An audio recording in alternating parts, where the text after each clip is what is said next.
Hello po mga kagarahe, ako po si Nilor. Ako po si Christine Salomon. Kami po ang owner ng Kainan sa Garahe.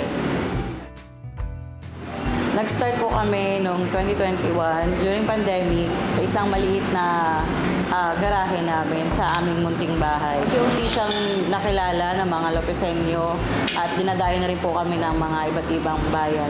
Nag-rent po kami sa mas malaking location para mas marami po kami ma-serve. So, ang sinaserve po namin is mga sisling, pansit, pasta, at yung sikat na sikat po dito na halo-halo at mais kondelo. Ang specialty po namin is mga sisling food like sisig, chikalok po, and then yung pork chop, tapos yung pong aming pansit canton at pansit bihon, then yung pong mga pasta namin, bolognese at saka yung carbonara. So, located po kami dito sa Diversion Road, Barangay Danlagan, Lopez, Quezon. So kung mapapadaan po kayo, biyahe po kayo ng papuntang Bicol, papuntang Manila, baka po sakali may mapapadaan dito.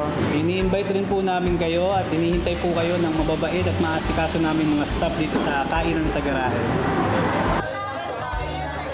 Open po kami from 8 a.m. to 9 p.m. Every day. Open din po kami for reservation para sa mas marami pong big groups.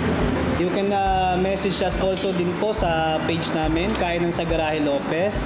At sa messenger po namin sa Kainan sa Garahe FB account.